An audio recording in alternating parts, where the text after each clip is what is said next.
Okay, so we've started recording. I think, pretty much everybody's probably familiar with Zoom logistics at this point, but I always like to start off with a few, especially as maybe a few more folks trickle in here this evening. Of course, you've got your mute and unmute button at the bottom of your screen in the stop video. Great to have video. We like to see people's faces, but you don't feel obligated to have that on. If you're not seeing some of these tools at the bottom, you might just have to move your mouse and hover at the bottom and then they appear. It depends on what type of computer you're on. If you want to raise your hand, you should be able to find yourself in the participants list and you'll have that option. You can comment in the chat. We've got 3 folks on the line here from Weston and Sampson. I'm one of them. I'm Amanda Cohn. I'm going to be kind of moderating logistical in the background, and then Steve and Bella are going to take you through the presentation today. We've also got Catherine Moses and Michelle Rowden on the line, and we'll have a moment for them to say hi and introduce themselves in a minute as we kind of roll through the rest of these logistics. I also love to encourage the reactions button. Let's keep this fun. Let's use the reactions. If you like something that we say, give us a thumbs up. We can also keep this fairly informal if we want to pause for questions. But one way to kind of even out the space or make sure that we know that you do want to say something, it's helpful if you do raise your hand, and then we can kind of go through the list in order, and we'll make sure that we have some time for that. And we've got a few natural breaks in the presentation when we hand it off, but between presenters to stop for questions. So I got a question here in my chat about getting a copy of the recording. Yeah, we plan to share this with the city and get it posted on their website, so it'll be publicly available. We can send out a thank you to the group here tonight, that RSVP'd list. And so if you've gotten an email from me, you can get another email from me. We'll let everybody know when that is posted, if that works for you all. So I've got to get back to my presentation slide deck here so I can advance to the next slide. So just in case you're looking for a different meeting, you're in the Claypit Brook meeting tonight, where we're going to talk about climate resiliency and stormwater management and the development of a capital improvement plan for this neighborhood. I mentioned some of the folks on the Zoom tonight, but I'll pause here and open up the floor to Catherine in case you wanted to say anything to get us started off from the city's perspective. Thank you so much, Amanda. I just wanted to welcome everybody to our meeting.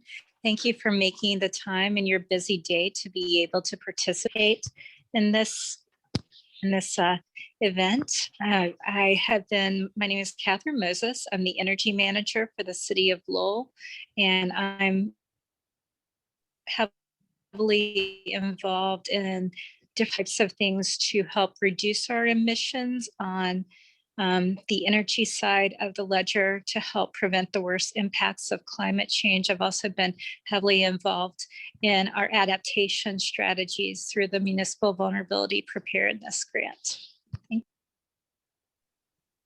Great, thank you, Catherine. Michelle, I also put your photo and your name up here just so folks could see who you are, know you as a great resource for the region.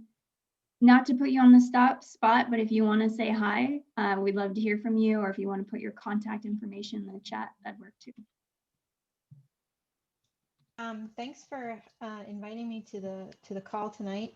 I am Michelle Rowden, and I am the regional coordinator for the MVP program for the Northeast region, and very excited that Lowell has this action grant for stormwater resilience given climate change conditions.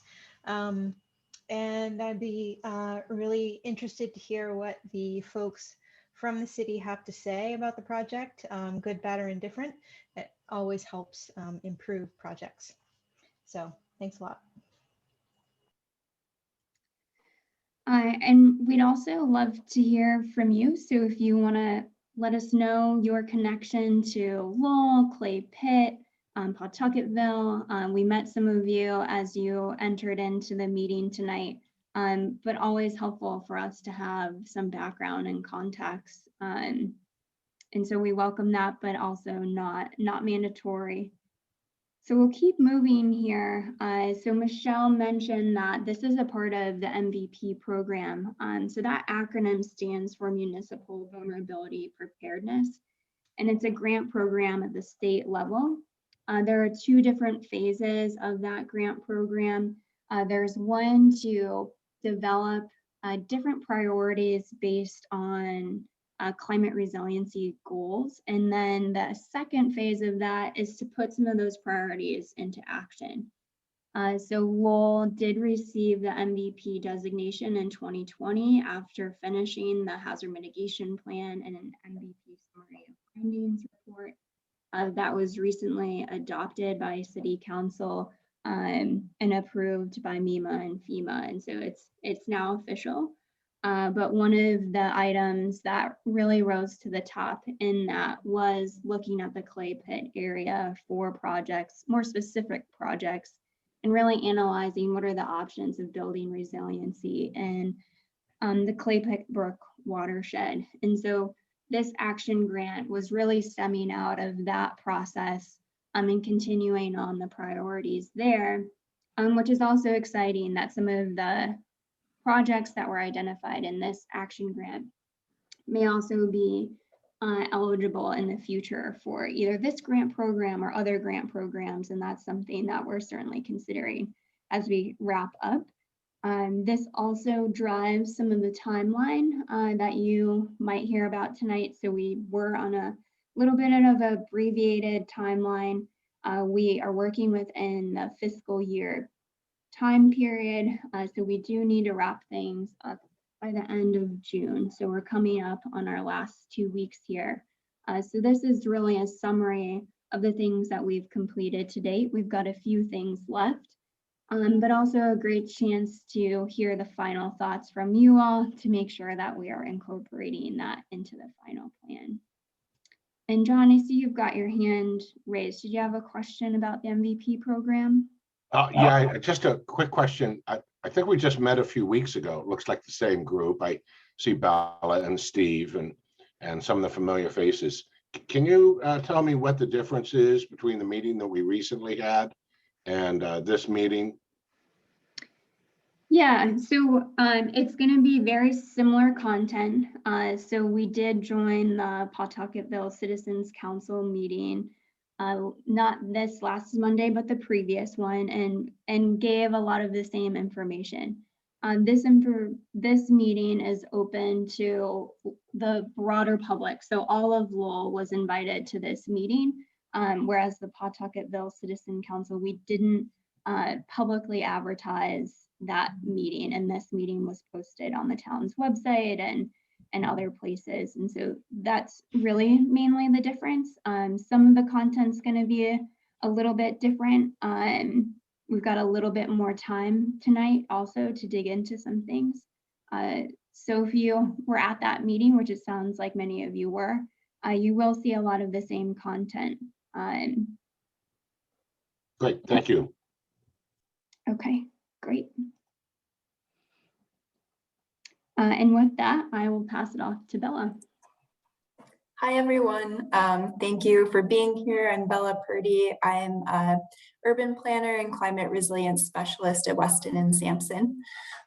So for this project, we were really looking, like Amanda mentioned, at the Claypit Brook watershed. The map you can see here is showing the entirety of the watershed and its sub-catchment areas, which are shown in red here. And then you can see the brook in the brighter blue running through the middle of the area that's shown. So we were looking specifically at the PAWTUCKETVILLE neighborhood and also at the location of the Stockbridge Avenue culvert. So this project really is operating at 3 different scales: the watershed, the neighborhood, and also this specific infrastructure project. Next slide.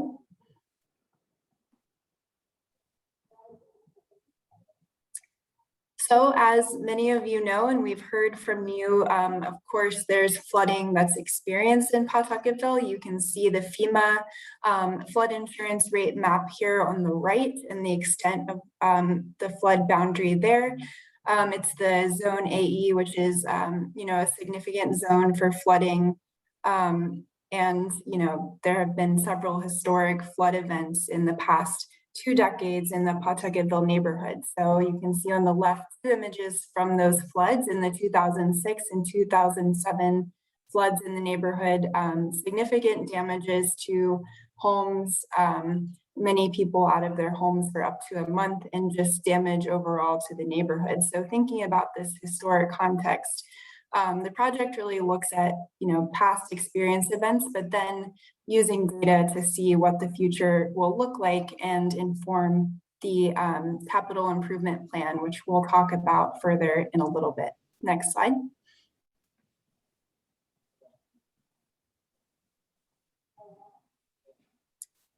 Hey, Bella, we have 2 people that have raised their hands, so maybe we can take some questions along the way here. Yeah, sounds great. Start with Stephen. I think he had his hand up first. Briefly, can you tell me what, how current are those FEMA maps, and do you have any other data sources other than FEMA? My experience with FEMA flood maps in Florida were that quite often the information used by local authorities and others were either extremely out of date or not really accurate. Can you talk about the validity of those FEMA maps? Sure. So part of this project, so the FEMA maps are looking at historic flood data, and part of this project is to look at future flood risks. So we'll get into that a little bit later, but essentially we conducted an assessment and made a model to look specifically at the flooding in this neighborhood. And so that would be a little bit more detailed and accurate information and is based on future projections, while the FEMA is based on historic. Great. And then there is another hand raised. Yeah, John. Yeah, we recently learned about the new National Flood Insurance Program, Risk Rating 2.0. And I understand that they are actually going to redraw just a few of those maps. I know that this is mostly about going to individual rating for individual homeowners. Do you have any more information about what that new map or what changes we're expecting in, I believe, September or October? I do not. Steve, do you have some? I can maybe chime in on that one. So I just double checked. There are parts of Lowell that the FEMA firms are from 2014 and parts of Lowell that they're from 2010. Claypit looks like it's mainly 2010.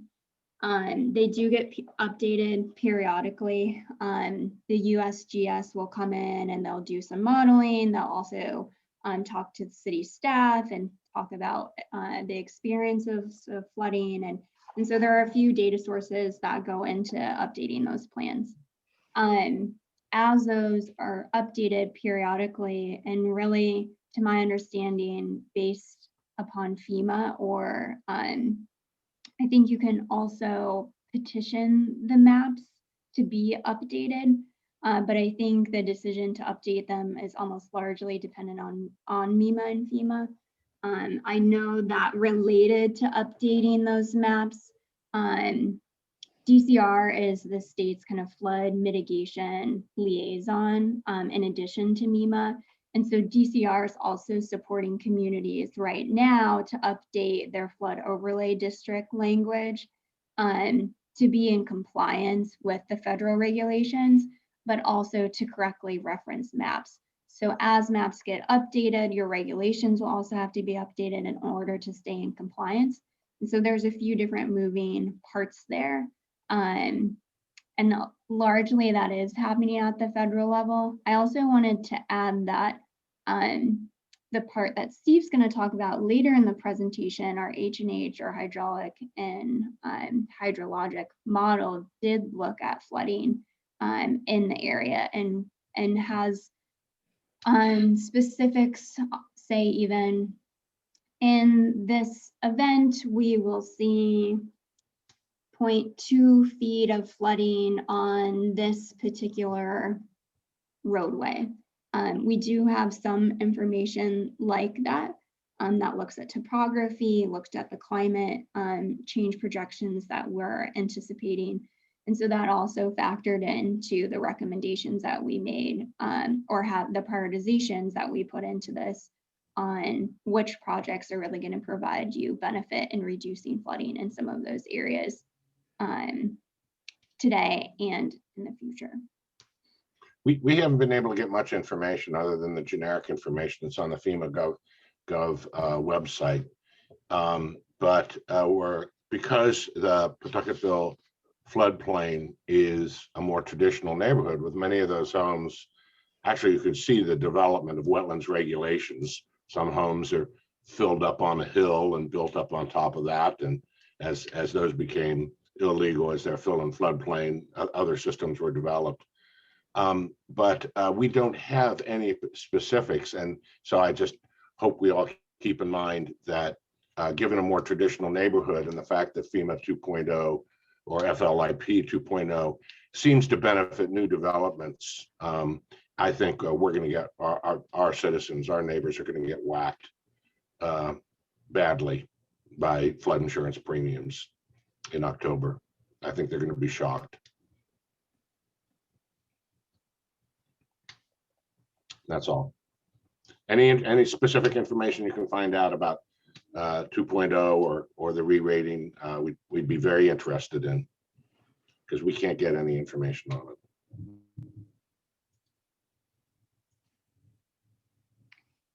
Yeah, I definitely, I find sometimes the best way to get to FEMA is to go through MEMA. And I don't know if you've tried that, but that might be an option. Yeah, well, I'm talking right now to a group of experts, and I'm hoping that maybe you've run across this and can get the information to us, because when we start working through federal information channels, it's an absolute disaster. And you got to remember that we're not paid. We're an all volunteer army here. So we have to work during the day and try and access the federal government in our spare time, whereas you guys actually get paid during the day to talk about flooding. So if you have any information that could be of value to us, we'd really appreciate it. Yeah, certainly if we come across anything, we can forward it along. Okay, and I see Stephen has his hand raised. Yeah, just for John, my experience in Florida with this, and it's firsthand experience dealing with property my parents owned. We got a warning from the county about new data from FEMA, and when on further investigation, what really transpired was that FEMA had updated some data, but the really relevant information for us as property owners was what the local county authorities were doing, and it was much easier, much more informative to stay in touch with the engineering and DPU local agencies than anything you could try to do with. I mean, FEMA was impossible. So you know, my advice for homeowners in the area would be just really stay on top of what your local authority is doing. It's much easier. And as far as your insurance rates go, your insurance, they're not relying on FEMA maps entirely either. So yeah, you can FEMA's flood insurance rates are the federal insurance rates are going to go up, and people are going to be shocked, but that's not the only factor. So just yeah, our challenge is they're going to an individual rating system under 2.0. So it's no longer I'm in the Pawtuckettville floodplain, but I'm in the Pawtuckettville floodplain and I don't have a flow through foundation, and other mitigating circumstances, and so they're going to have to pay more. And we're also curious as to whether the map has changed. It has never changed in a favorable direction, Stephen. So whenever we hear that rating systems are going to change, I have a feeling our neighborhood is going to get it. So thank you, but thank you for that feedback. All right, so I'm going to continue and we can pause again if there are more questions. So there are various, types of flooding. The flooding in this neighborhood is specifically stormwater flooding is one of the first worst flood impacts. And stormwater flooding comes from rain or snow melt that soaks into the ground, drains into nearby water bodies, or is conveyed through the stormwater system. So this project is specifically assessing the stormwater system and understanding essentially what's working and what's not, what needs to be improved, so that the system is better functioning for the community. And there are two ways that we're looking at that in terms of the gray infrastructure, which is what you think of as the pipes and system itself, but also green infrastructure, which is nature-based solutions that help with groundwater recharge, which impacts water quality as well. And it slows down the stormwater and essentially better manages it. So when you use these two types of infrastructure together, both the green and the gray, you overall can better manage the stormwater. Next slide. So like I mentioned, we really want to understand, and to the point that you all are making, what is the future going to look like for the neighborhood? And with the data that we're looking at, we can see that, obviously currently storms are bad and are contributing to flooding, and this is only going to worsen. In terms of the mid-century prediction, it'll be about an 8% increase.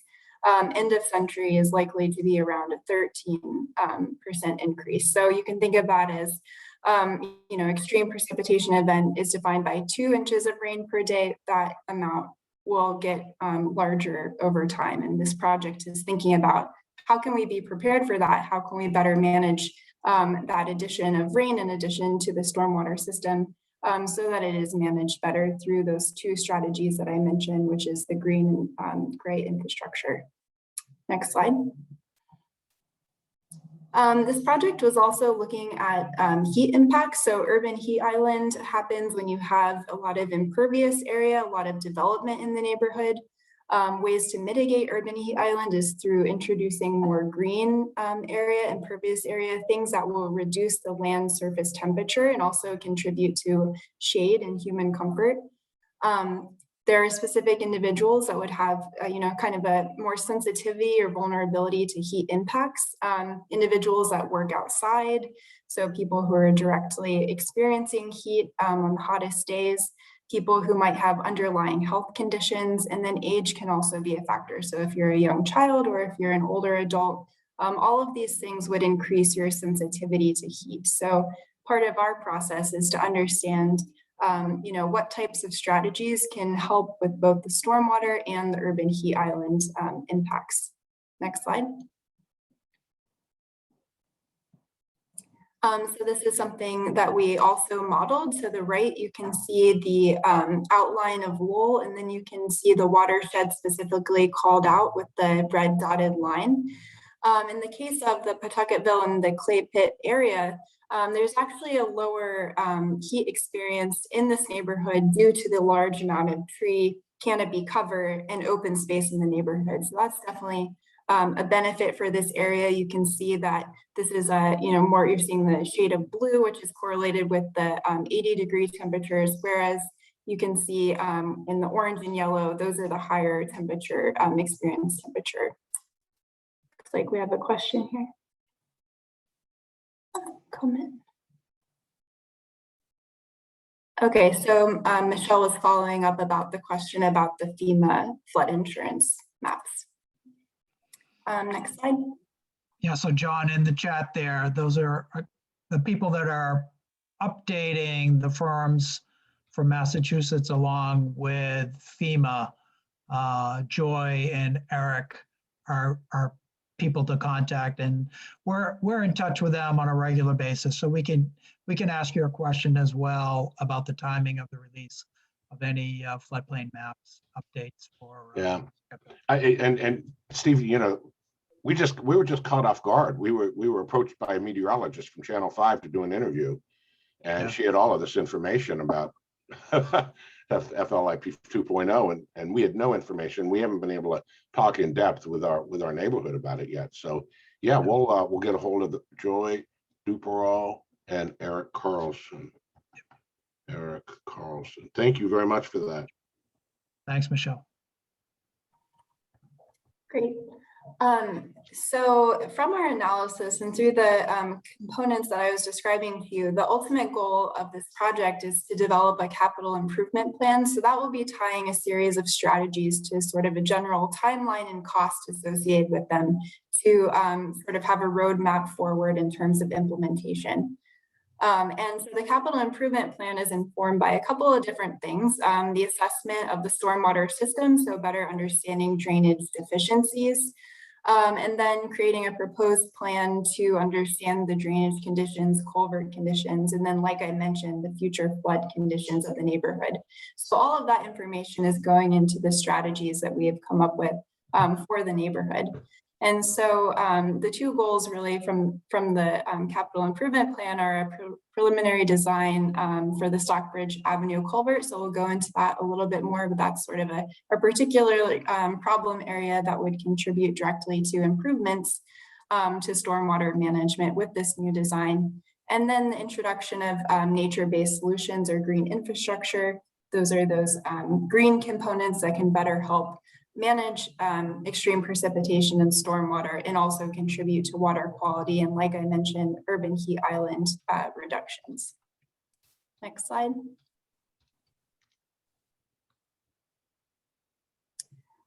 So in terms of our process and the project components, we've had a series of public engagement events, this being one of them, and the one 2 weeks ago with the Pawtucketville Citizens Council. There was a public survey website and fact sheet, and then also a series of interviews that we did with stakeholders in the neighborhood. We also did a stream assessment, and I'll get a little bit more into the detail of that in a minute. The H&H model that we've mentioned, Steve is going to walk you through what the results of that was. And then the identification and prioritization of the green infrastructure, the culvert design, and then a permitting strategy that accompanies that design to facilitate the completion of the construction. Next slide. So to give you a little snapshot of what we heard, which may have been from some of you from the survey, many of you live in Pawtucketville. 71% of respondents lived in that neighborhood. Most of participants are homeowners, so those concerns about flood insurance and how to protect your individual property are of course top of mind for the community. 1/3 of respondents have experienced flooding on their street in particular in the neighborhood. And in thinking about how to prioritize solutions, there's an interest in solutions directly contributing to flood mitigation, stormwater and water quality improvements, and also that these solutions would directly impact environmental justice communities or socially vulnerable communities, which would be individuals that are more sensitive to climate impacts or individuals that don't have as many resources necessarily to prepare for flooding. 75% of respondents would like to see stream restoration in the Claypit Brook. So most of respondents see that as a priority. And many of respondents would like to receive more information about these types of projects. As many of you know and have experienced, the 2006 and 2007 flood was very significant, damaged many homes in the neighborhood, and many individuals were, they had to live outside of their home while they were waiting for repairs, and they, didn't have a lot of necessarily resources or financial support in terms of restoring their home after those events. Next slide. Through our interview process, there was a lot of focus on those two floods and the damage that was experienced and the impacts of that event. Like John has brought up, the flood insurance premiums were prohibitive to residents. The premiums were high, and not all residents have flood insurance due to it being a multi-generation neighborhood where people no longer have mortgages. In terms of solutions, people have been using sump pumps. I heard from a few individuals that the amount of sump pumps has increased from just needing one to even having up to 3 in one residence. And then there's really a strong community network in the neighborhood. So residents like yourselves are relying on one another to not only understand events that are going to occur, but to also prepare and recover after an event. Our last meeting, we heard some great ideas from you all in terms of thinking about what the potential solutions might be.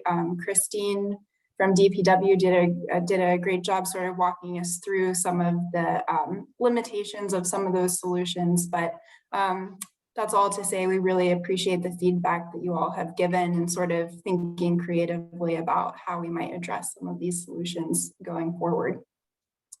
Next slide.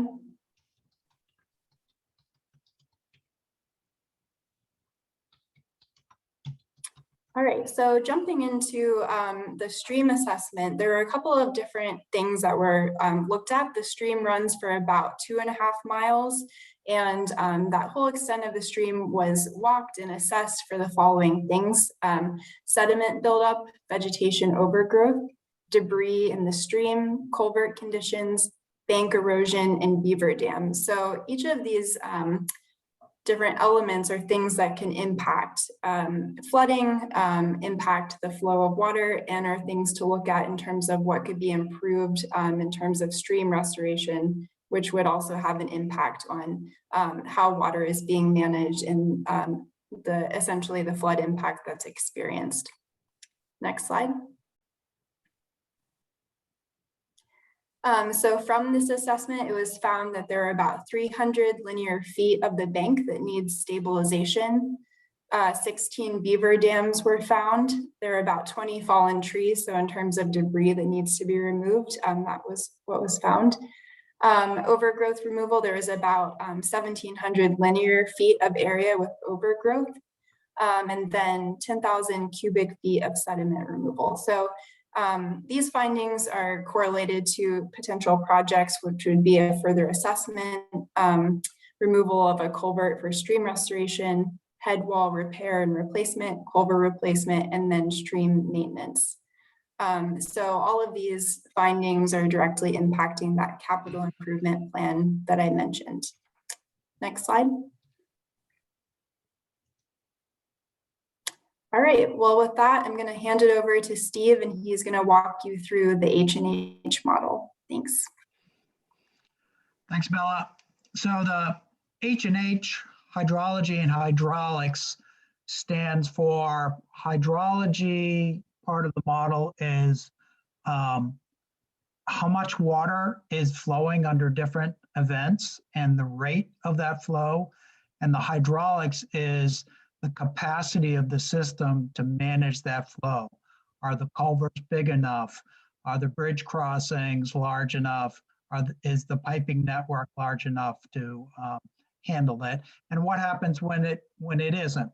So our modeling is a computer model that looks at rainfall falling within the watershed, distributes that watershed through the natural environment and through the plumbed or piped environment that we've created with the drainage system, and then does the analysis not only for today, but we specifically have looked at future conditions that we can predict are likely to happen, considering the fact that we're seeing more intense rainfall events and higher rainfall quantities when we are getting these rainfall events.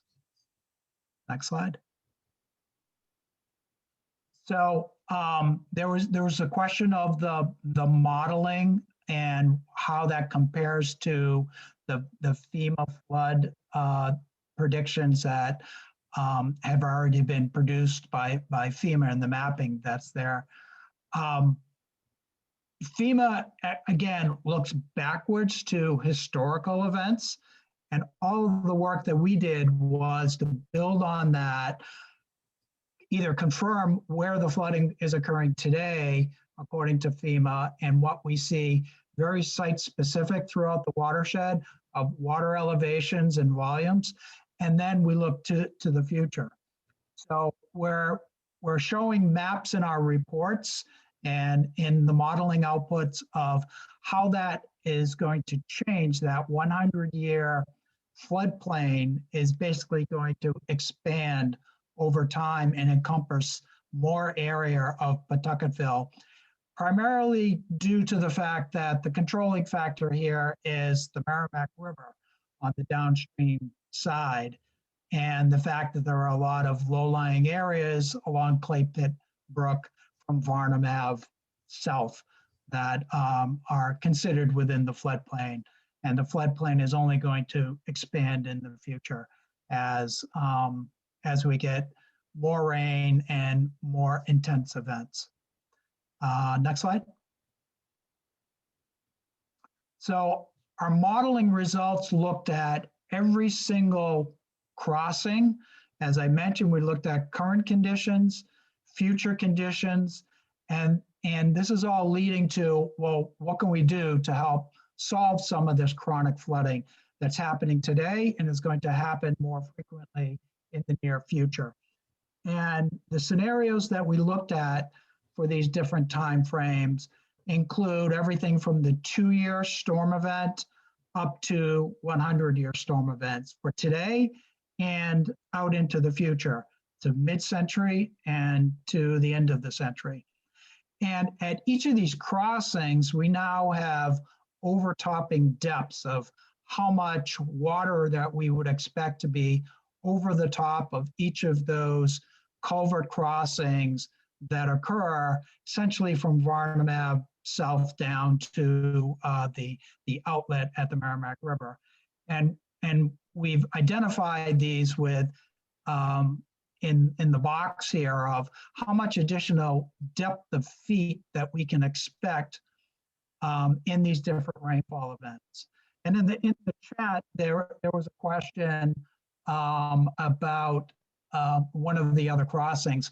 For every crossing in the watershed, we have looked at what this overtopping is, and in particular for Malden, which was one of the questions.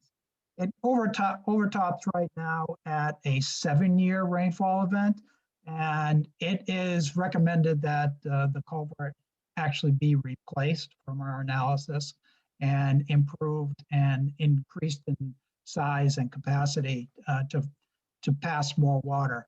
Now, the question is always, can you just do one project without doing all the others?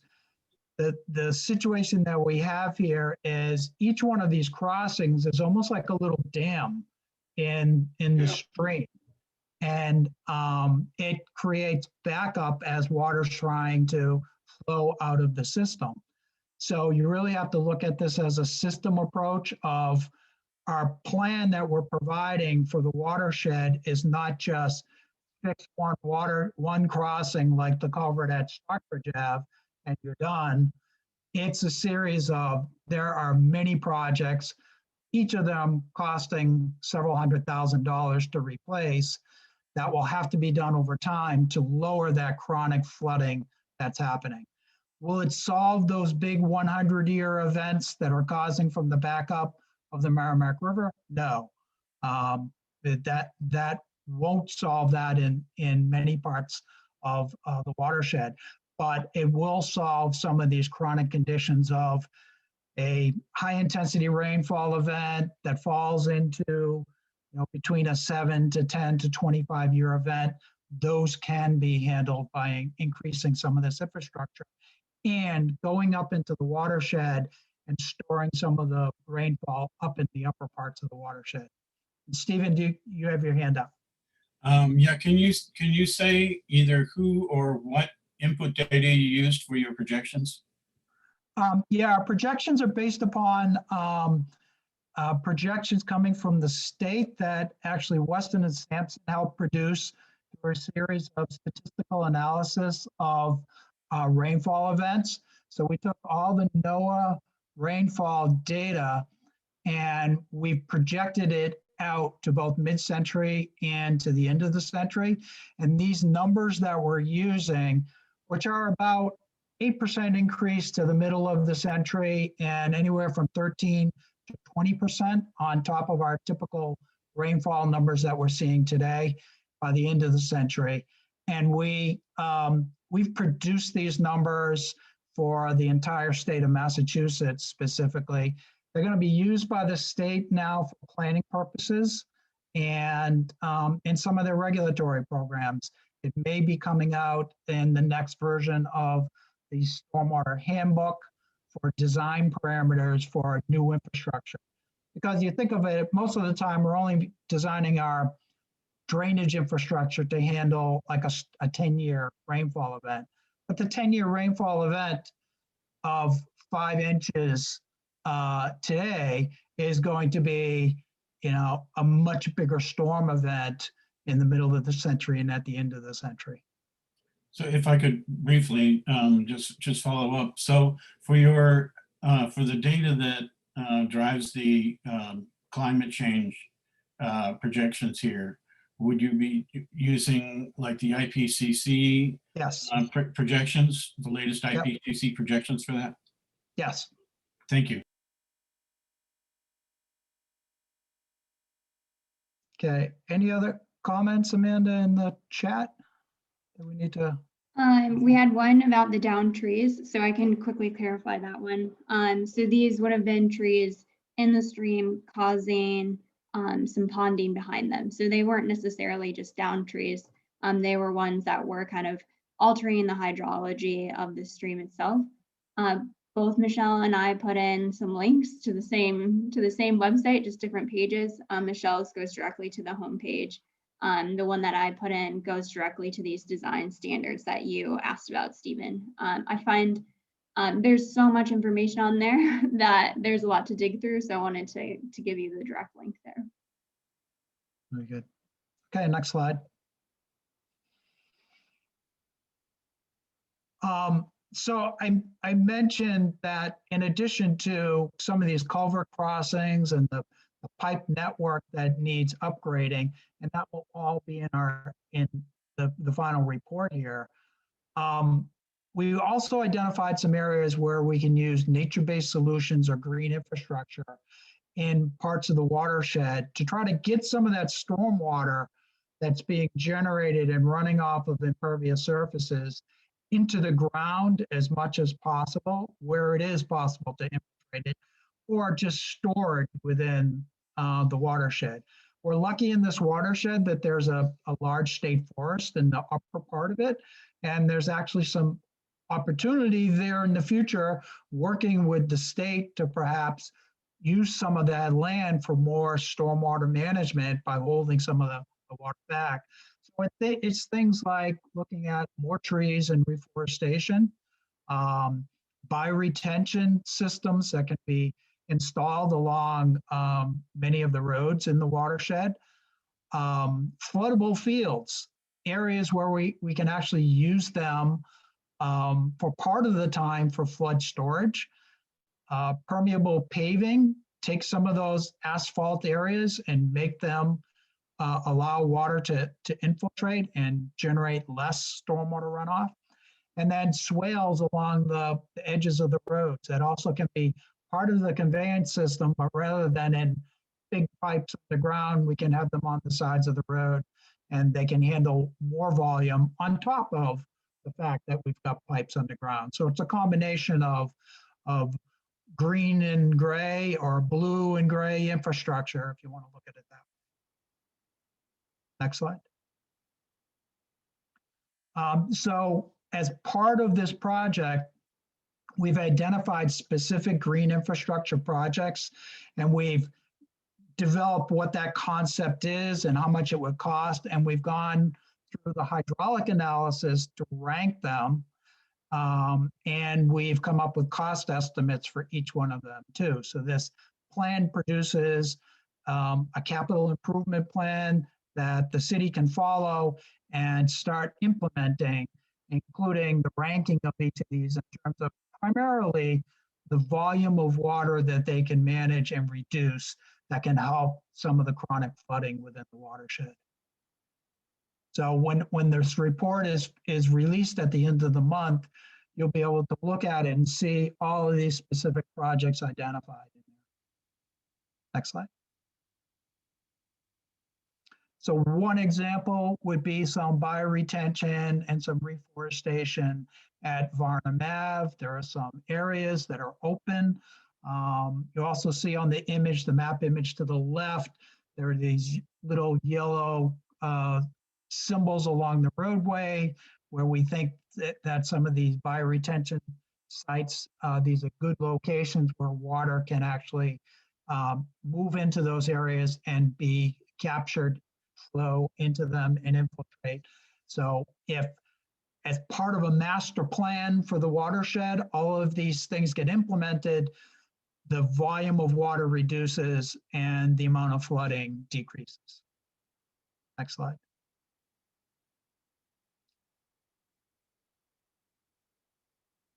Another example mentioned floodable fields, and these are starting to become very popular now.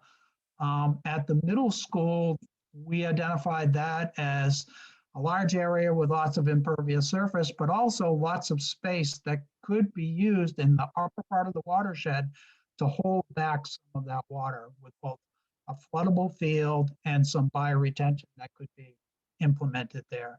And that's one of the projects that we've identified as a potential high priority here.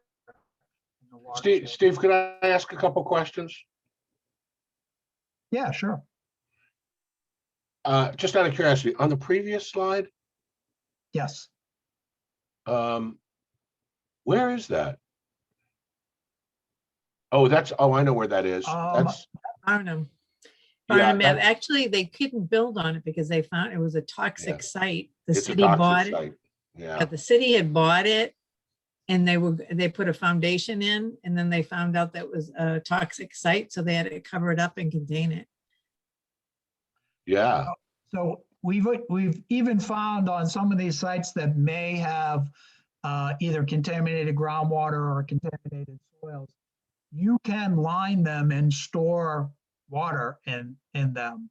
Many of our brownfield sites are now also employing these green infrastructure techniques, especially if nothing else is happening on that site. It's a great use of a property that otherwise is not being used.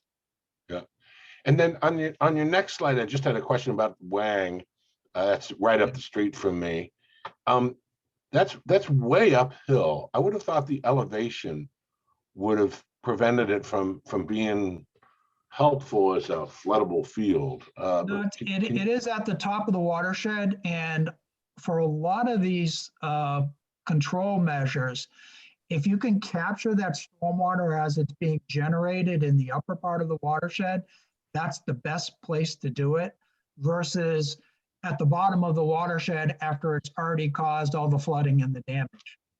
So with green infrastructure techniques, you want to use small distributed approaches in many areas, starting at the upper reaches of the watershed and then working your way down. In this case, we've got a lot of impervious cover that's generating a lot of stormwater runoff from that site.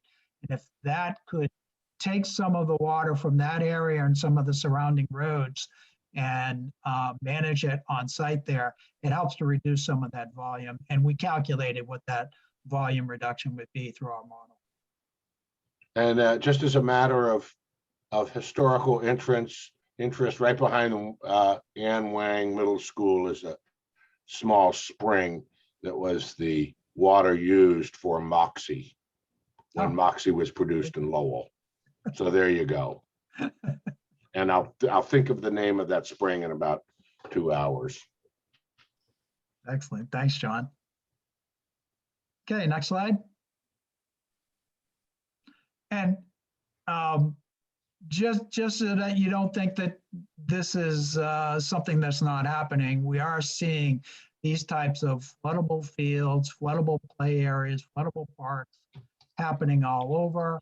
This is just an example of one that I had experience working on. And it's becoming commonplace because we can't make these pipes any bigger underground. And so we're going to have to do this shared use on the surface of allowing some areas to flood, not all the time, but only during these really big events. Next slide. So as I mentioned, we have all these projects that we've identified in this plan. We have them ranked. We looked at flood reduction, the cost, the project size, and several other criteria that you see here to come up with a ranking and scoring methodology, so that with this report, residents and the city can take it and start working on these projects to help reduce flooding in the watershed. Next slide.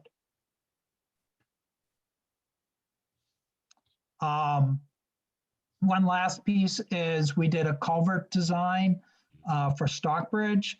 It's just the preliminary design for the Stockbridge Ave culvert replacement. It's at the point now where it could be taken to permitting and move forward to final design and construction. So along with the design plans, we have a cost assessment too.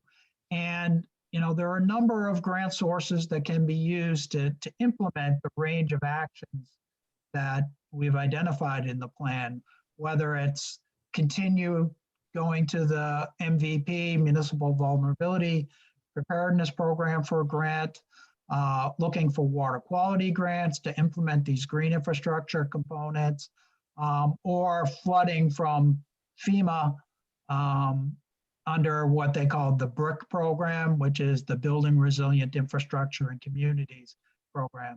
So there are funding sources out there. Usually it's the lack of a plan and it's the lack of designs that keeps a lot of communities from going after these funds for implementation.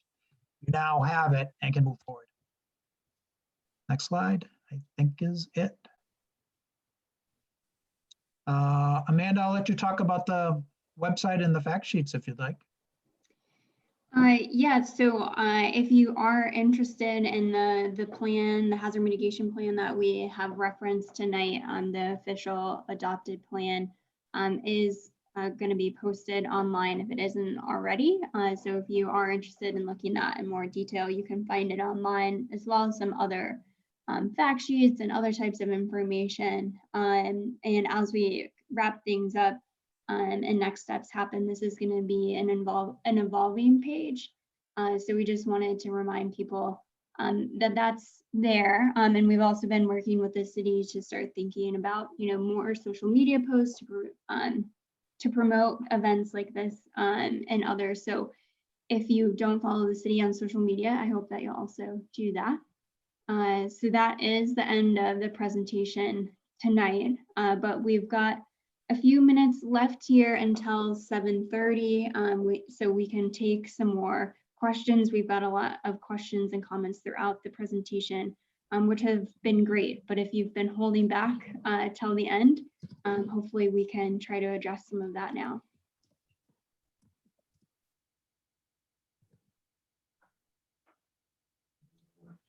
Steve, a question about the reforestation plan on Varnum Avenue. My sense is that's fairly low cost. All you're doing is planting some trees, right? What am I missing? Essentially, yeah, I would agree with you. The reforestation is a low cost option in the watershed. There's already a significant amount of landscape and trees in this watershed. So it wasn't as much of a big tool in our use here. That just happened to be a large open parcel that could either use reforestation or some detention storage within it. As soon as I hear trees, we have a local nonprofit, a land trust, that seems to about every year get a grant for trees that they plant around Lowell. And they're very interested in in this area because they also have the conservation restriction on Hawk Valley Farm, which is right down the street. And I'm wondering if we might not be able to get the trees either free or at a significantly lower price, Lowell Parks and Conservation Trust. Good point. So I'd be very interested to see, that's one of the kind of the number one item. I'd like to see that progress forward. I think Rodney Elliott is here, and he might be the one to talk a little bit about or look into whether the city could start this reforestation project using private nonprofit money.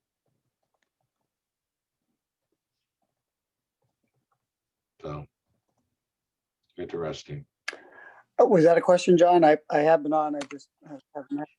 Yeah, no, it was Rodney. It was really just Councilor Elliott. It was really just a statement. I was thinking of Jane Calvin's Lowell Conservation Trust, where in the past she's been able to get a hold of trees and plant them around the city, and I know she has a real interest. She holds, along with trustees of reservations, or I guess we're now just called trustees, the conservation restriction on Hawk Valley Farm. And so if this is a number one priority, if this could help with flooding and we could do it at a low cost, it just sounds like it might be low hanging fruit. Sure. Councilor Elliott. Yeah, no, I agree. And believe it or not, DCR also has a program of planting trees in zones that they have, excuse me, that they've designated, you know, certainly areas that are in greatest of need. So I think it's, I think there are opportunities, as you mentioned, as well at the state level. Yeah, we could continue that conversation. Great. And there was a comment in the chat about the cleanup in the brook versus just the 20 down trees that we found. One of the issues we have in Massachusetts is our drainage ways and brooks are our stormwater management system, but they're also natural systems. So we have the Wetland Protection Act that we have to go through whenever we want to do any clearing of debris, whether it's natural or trash in the stream or other sediment that could be blocking. So you have to go through a process of getting permits and approval to do that. What we've done for this watershed is we've identified the critical areas that we believe really need cleanup because either the sediment is clogging the culverts or is about to clog the culverts, or there's significant debris that's causing backup and flooding. To go through the entire stretch of the brook and say, yeah, we're going to clean it all out, I don't think you're going to be able to get a permit to do that once you try to do something like that. So you have to be very strategic and specific. Yes, Stephen. Sorry, the unmute button. So the infrastructure, the drainage infrastructure that's there already, are there backflow valves in that system or no? No. There are none. We asked that question at the Pawtuckettville Citizens Council meeting because they've got one down on Beaver Brook. And we were wondering, hey, you know, could we get one of those too? But I think Steve's opinion was that might not be feasible. Can I go back to the Malden Ave culvert and the Stockbridge? What was the decision to concentrate on the Stockbridge culvert? And did you look at the Malden Ave culvert as needing improvement? So yes, as part of this grant application, the city specifically had problems with Stockbridge Ave because part of it had already collapsed and they had to put a metal plate over the surface of it. So that one was in critical condition from a safety perspective. So that really jumped to the top to be number one for coming up with a design. Malden came up as well as all the other crossings as basically needing either improvements or replacement. And so our recommendation on Malden is a replacement, that it is undersized. And we have some recommendations in the plan on what that could be sized to handle future flows. But again, these can't be done in isolation of just one culvert at a time. You've got to think of building these all out within the watershed. Otherwise, the flooding will continue. Because Glad you mentioned that, because I'm glad you mentioned that. You're right, because if you're going to fix one and not the other, Right. it just makes no sense. Well, I hate to say that makes no sense, but it would be a good idea. Right. And it always comes down to funding, right? You know, replacing a culvert on the low end side is $100,000. These are expensive to replace. Well, when people are looking, like when we're getting money and people are talking about how to spend it, these are kind of issues that could probably be in the forefront, talking about necessary, because it has to do with property values, and property values translate into taxes, and that's good for the city. So thank you. Sure, thanks.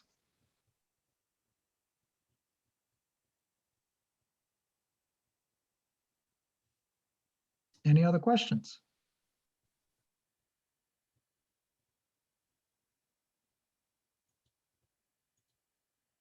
Nope. Okay, Okay. Poor Suzanne keeps losing her internet, so I think she's with us right now. So Suzanne, do you have any questions before you leave us again? We're about to wrap up.